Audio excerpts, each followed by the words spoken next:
hier, il y a une de mes voisines qui m'a menacé de tuer mon chien. Je crois que je comprendrai jamais comment les gens ils peuvent être aussi méchants. Bon, aujourd'hui je vous retrouve avec Ava, mais c'est pas pour vous raconter une histoire marrante. En gros, hier il m'est arrivé un truc un peu grave et j'avais un peu envie de vous le raconter. Mon bébé. Hier après-midi, je me promenais avec Ava comme tous les jours, enfin tous les après-midi on part se promener 1 heure toutes les deux dans le quartier et j'arrive dans une rue qu'on prend tout le temps, enfin à 2 rues de chez moi.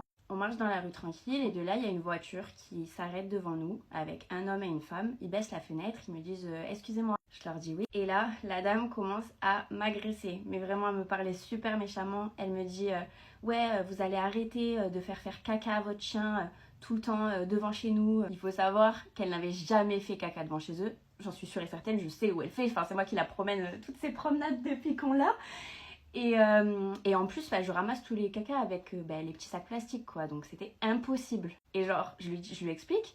Je lui dis, bah non, elle a jamais fait ses besoins devant chez vous. Et en plus, tous ses besoins, je les ramasse avec des sacs plastiques. Elle me dit, ouais, c'est ça. Je sais que c'est vous. Et elle me crie dessus, elle est super agressive. Et elle me dit, non, mais je le reconnais, votre chien. Je sais que c'est lui.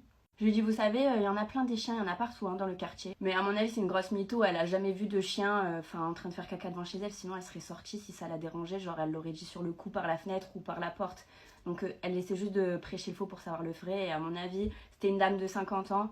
Elle a vu une petite jeune et tout, elle a dit, je vais l'impressionner celle-là, je vais me la faire, donc bref. Et là, elle me dit, non mais de toute façon, préparez-vous bien parce que je vais mettre du poison partout devant chez moi.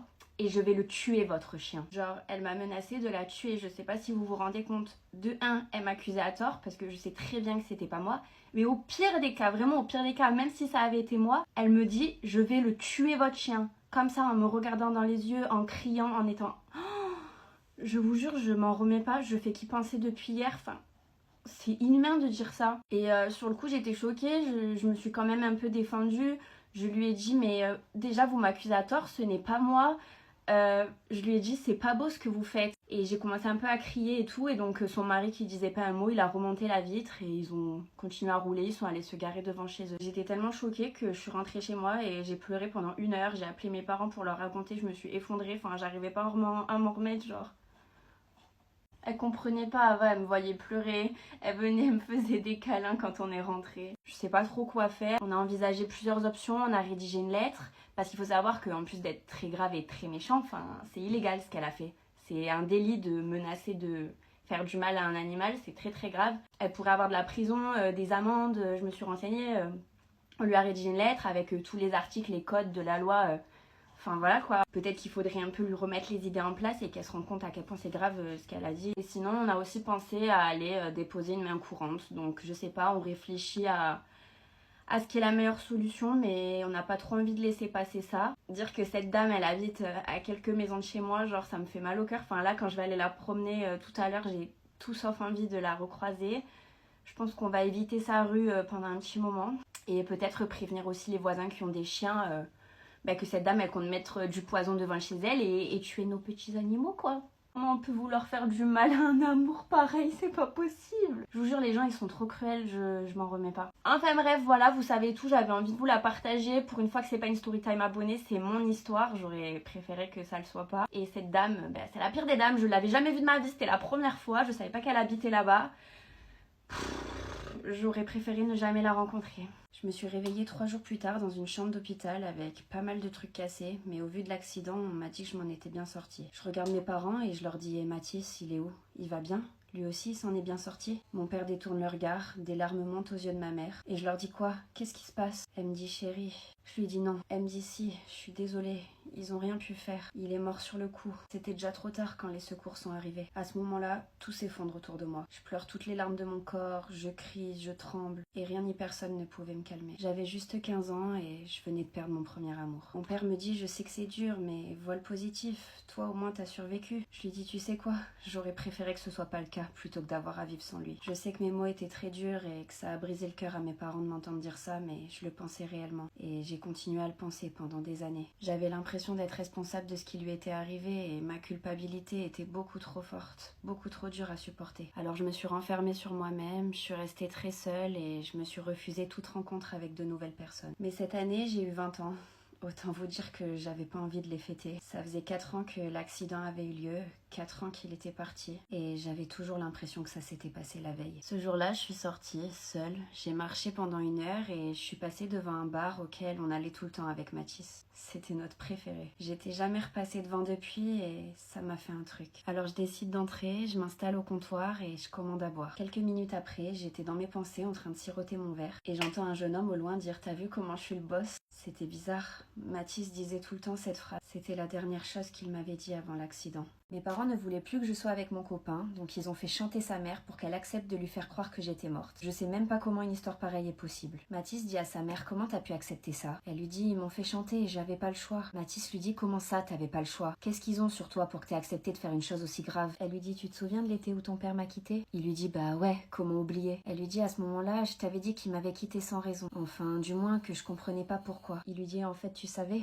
Qu'est-ce que t'as fait ?» Elle lui dit « Je l'ai trompé cet été-là. » Et il l'a su. Il lui dit « Ok, super, bravo. Mais du coup, quel est le rapport avec moi, mon couple et ses parents ?» Nos 3 parents se regardent, encore une fois d'un air gêné. Et elle lui dit « Bah, c'était avec son père. » Pardon, la mère de mon mec avait eu une liaison avec mon père. C'était trop pour moi. Ça faisait beaucoup trop d'informations en 24 heures. Je me tourne vers ma mère et je lui dis « Mais maman, t'étais au courant? Et tu lui as pardonné ?» Elle hoche la tête et elle me dit « Oui, c'était juste une erreur de parcours. » Waouh. Mathis dit à sa mère « Donc t'as accepté de me faire croire qu'elle était morte et tu m'as envoyé étudier à l'étranger juste pour pas qu'il me révèle ta tromperie. » Elle lui dit « J'avais pas le choix, chérie. Quelle image t'aurais eu de moi ?» Il lui dit « T'inquiète, ça aurait pas pu être pire que maintenant. » Mon père nous dit « Détendez-vous les enfants. Ce qui compte, c'est que maintenant vous êtes à nouveau réunis. » On se regarde avec Mathis et on leur dit « Vous êtes vraiment tous fous. » On a quitté la table, on les a laissés entre eux. On est allé chez lui, je m'y suis installée. Et depuis, on habite ensemble et on parle plus à nos parents. Avec mon copain, on a préparé un plan pour confronter nos parents. Ils nous ont fait croire pendant 4 ans que l'un et l'autre étaient décédés. Il nous fallait des explications. Donc le lendemain, je rentre chez moi et je propose à mes parents que le soir, on aille manger au restaurant, en leur disant que c'est moi qui les invite. Mathis fait la même chose de son côté avec sa mère et ils acceptent tous avec grand plaisir. Le soir, à 20 h, on se retrouve donc tous les 5 au resto. Vous auriez vu leur tête. Ma mère a refusé de s'installer, la mère de Mathis avait l'air paniquée. Mon père, il faisait genre qu'il comprenait rien. Franchement, il y en avait pas un pour rattraper l'autre. Donc je me suis énervée, je les ai forcés à s'asseoir autour de la table et je leur ai dit écoutez, vous venez de gâcher les 4 dernières années de notre vie et si on ne s'était pas croisés par hasard, peut-être notre vie entière. Donc je pense que la moindre des choses là, c'est de nous donner des explications. La mère de Mathis se tourne vers lui et elle lui dit j'y suis pour rien chérie, je te jure. Je me tourne vers mes parents et je leur dis alors c'est vous. Ma mère me dit ne nous en veux pas, on a fait ça pour ton bien. Je lui dis de quel bien tu parles? Mon père me dit on était bouleversés après l'accident. On a eu tellement peur de te perdre ce jour-là qu'on a voulu te protéger. Je lui dis me protéger de Mathis, c'est de ma faute hein, si on a eu l'accident. C'est moi qui lui ai mis la pression pour pas qu'on arrive en retard à la danse. Il aurait jamais pris de risque sinon. Ma mère me dit que tu lui as mis la pression ou pas, c'était irresponsable de sa part. Et à 19 ans, on n'est plus censé l'être. Mon père ajoute, tu sais, on a bien réfléchi et on lui faisait plus confiance. Donc pour ta sécurité, on ne voulait plus que vous soyez ensemble. Je leur dis et quoi? Vous saviez que j'accepterais pas de me séparer de lui, alors vous m'avez fait croire à sa mort? Ils se regardent tous les deux avec un air un peu honteux et ils acquiescent. Mathis dit à sa mère comment t'as pu accepter ça? Elle lui dit ils m'ont fait chanter, j'avais pas le choix. Mathis lui dit comment ça t'avais pas le choix? Qu'est-ce qu'ils ont sur toi pour que t'aies accepté de faire une chose aussi grave?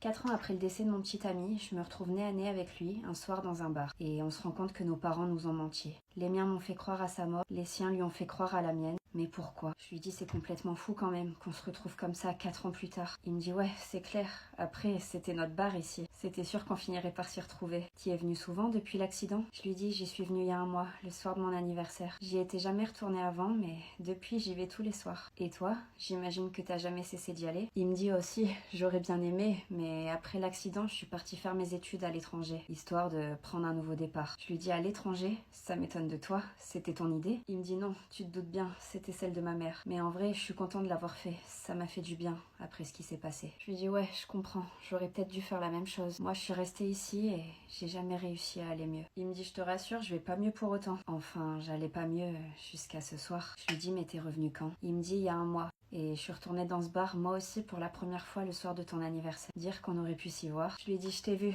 t'avais l'air de bien rigoler avec cette fille. Il me dit non, elle était chiante. Enfin, peut-être pas, mais à côté de toi, toutes les filles ont l'air de l'être. Après ça, on a continué à se parler pendant peut-être 5 heures. On a rattrapé le temps perdu, on s'est raconté plein de choses, donné des nouvelles de tout le monde. On s'est embrassés, évidemment. J'avais l'impression que rien de tout ça n'était arrivé. C'est comme si on ne s'était jamais quitté. Et à partir de ce moment-là, une chose était sûre. Rien ni personne ne pourrait plus jamais nous séparer. Alors on est rentré dormir chez lui, parce que oui, maintenant il habitait seul. Et on a préparé un plan pour confronter nos parents dès le lendemain matin. Je pense qu'ils étaient pas prêts. Hello les copines, jour 2 à Los Angeles et malheureusement ce matin il ne fait pas beau du tout. On a décidé d'aller visiter le Dolby Theatre, c'est le théâtre où a lieu la cérémonie des Oscars et ils en ont fait un musée, c'est sur Hollywood Boulevard. Donc direction Hollywood Boulevard et nous voilà sur Walk of Fame avec toutes les étoiles de toutes les stars. C'était trop stylé. Après il s'est mis à pleuvoir donc j'étais clairement dégoûtée parce que j'ai dû mettre un sweat. Ensuite on est allé prendre un petit déjeuner, vraiment c'était excellent et j'ai goûté le matcha pour la première fois, c'était trop